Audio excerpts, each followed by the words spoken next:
జిల్లా అద్దంకి నియోజకవర్గం పంగులూరు మండల వైఎస్ఆర్సీపీ పార్టీ కార్యాలయం బుధవారం పార్టీ కార్యకర్తల నడుమ అద్దంకి వైసీపీ ఇన్ఛార్జ్ హనీమిరెడ్డి ప్రారంభించారు. ఈ సందర్భంగా ఆయన మాట్లాడుతూ అద్దంకి త్వరలో ఓ పులి రాబోతుంది. ఆ పులే కారణం బలరాం. ఆ పులి దిగిన తర్వాత ఉంటది ఒక్కొక్కళ్ళకి నా సామిరంగా, కనుక మీరందరూ ఓపిక పట్టి ఉండండి కార్యకర్తలకు ఉత్సాహాన్ని నింపారు. అభిమానులు గాని పార్టీ కార్యకర్తలు గాని ఏ సమస్య వచ్చినా అందరికీ అందుబాటులో ఉంటానని, మనమందరం కొంచెం ఈగోలు పక్కన పెట్టి ఈ 2 నెలలు కష్టపడితే రవికుమార్ ను ఓడించవచ్చని పిలుపునిచ్చారు. ఎమ్మెల్యే రవికుమార్ ఓడించడానికి నేను ఎంతవరకైనా వెళతా, ఎలాగైనా గెలవాలి అని వైసీపీ శ్రేణులకు పిలుపునిచ్చారు. సమస్యలు పెట్టడం వాళ్ళ వంతు, తీర్చడం నా వంతు. ప్రతి గ్రామంలో సమస్యలు పెట్టి వెళ్లారని, మనిషికి గొడవలు పెట్టారని అద్దంకి వైసీపీ ఇన్ఛార్జ్ గా గతంలో ఉన్న బాచిన కృష్ణ చైతన్య, అతని తండ్రి బాచిన చెంచు గరటయ్యలను విమర్శించారు. మనకి ఏ సమస్య వచ్చినా మన కార్యకర్తలు కానీ, జగన్ అభిమానులకు కానీ, వైఎస్ఆర్ అభిమానులు కానీ, ఏ కార్యకర్త కానీ ఏ సమస్య వచ్చినా మన పార్టీ ఆఫీస్ నుంచి అందరికి అందుబాటులో ఉంటారని చెప్పి మీకు సభాముఖంగా తెలియజేస్తా ఉన్నాను. ఇంకా మీ అందరికీ తెలుసు, నేను గత 2.5 నెలల నుంచి ఇక్కడ ఈ ప్రాంతంలో పర్యటిస్తూ ఉన్నాను. కానీ ప్రతి చోట కూడా చాలా సమస్యలు పెట్టి గత పాలకులు వెళ్ళిపోయారు. సమస్యలు పెట్టడం వాళ్ళ వంతు, తీర్చడం నా వంతు అయింది. కానీ నేను ఎక్కడ భయపడకుండా, దేనికి వెనకాడకుండా నా ప్రయత్నం నేను చేస్తానే ఉన్నాను.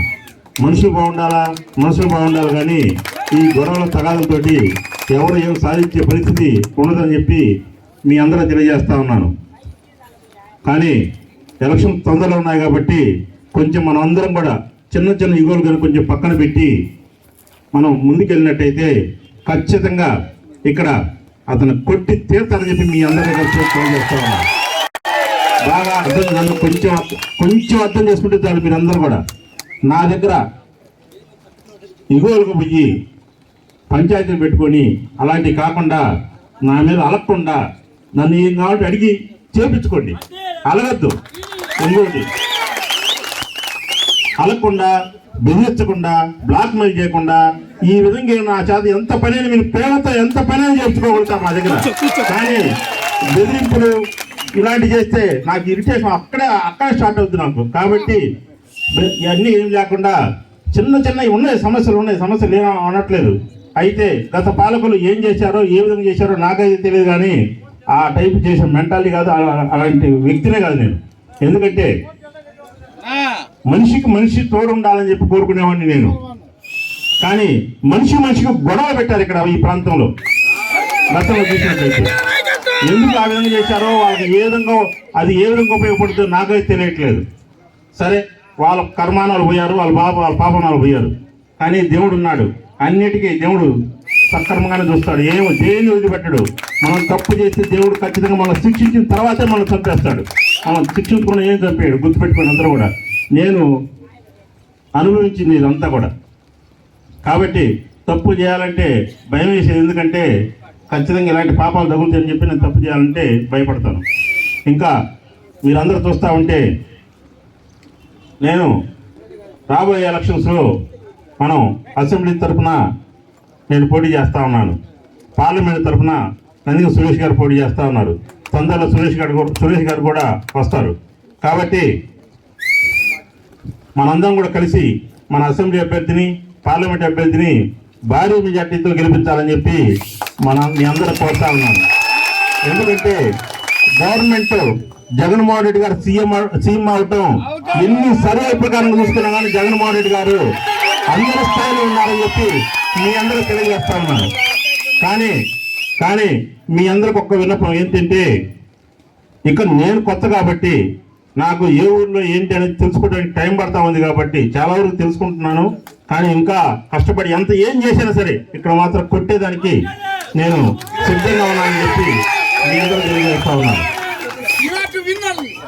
మీరందరికైనా కొంచెం సహాయ సహకారాలు అందించి మీ ఇగోలు పక్కన పెట్టి ఊర్లో గ్రామాల్లో ఉన్న చిన్న సమస్యలు పక్కన పెట్టి మీరు కొంచెం ఓపికగా ఉన్నట్టయితే, 1 నెలన్నర ఓపిక ఉన్నట్టయితే అతను కొట్టి జగన్మోహన్ రెడ్డి గారికి మనం అద్దెకి గిఫ్ట్కి ఇస్తానని చెప్పి నేనున్నా ఏదేం చేస్తా, ఎంతవరకైనా వెళ్తా. గుర్తుపెట్టుకుని మీరందరూ ఏం చేసినా సరే ఇక్కడ ఈ ప్రాంతంలో అభివృద్ధి చేస్తానని చెప్పి తెలియజేస్తా ఉన్నాను.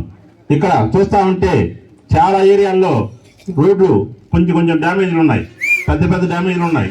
కానీ జగన్మోహన్ రెడ్డి గారు ఎంత అభివృద్ధికి కేటాయించినా కానీ రోడ్డులు వేస్తే కమిషన్ల కోసం ఎంటపడుతున్నారని చెప్పి ఆ రోడ్లు కూడా వేయకుండా ఆపిన పరిస్థితి ఈరోజు మన అద్దెకి ప్రాంతంలో కనిపిస్తూ ఉంది. ఆ కమిషన్ రాయులు అందరూ వెళ్ళిపోయారు, ఆ కమిషన్ రాయులు అందరూ కూడా ఏకమైపోయారు. ఇక్కడ ఒంటరిగా నేను మీ అందరి ముందు వచ్చి నిల్చున్నాను. మీరు గెలిపిస్తారు, ఇంకేమైనా చేస్తారో మీ అందరూ డిసైడ్ చేస్తారు. అదేవిధంగా మనం 10వ తేదీన జగన్మోహన్ రెడ్డి గారు మన ప్రాంతంలోకి వస్తూ ఉన్నారు. మన ప్రాంతం అంటే మేదరమెట్ల దగ్గర హైవే మీదకే వస్తూ ఉన్నారు, మనకి కొంచెం చాలా దగ్గర. కాబట్టి మనందరం కూడా మీకు ఏం ఫెసిలిటీస్ కావాలంటే ఆ ఫెసిలిటీ అందజేసే బాధ్యత నేను తీసుకున్నాను. కానీ మనందరం భారీగా అక్కడికి వెళ్ళి జగన్మోహన్ రెడ్డి గారి సభకి వెళ్ళి ఆయన చెప్పే ఏం చెప్తాడో విని మనందరం రావాలని చెప్పి కోరుకుంటా ఉన్నాను.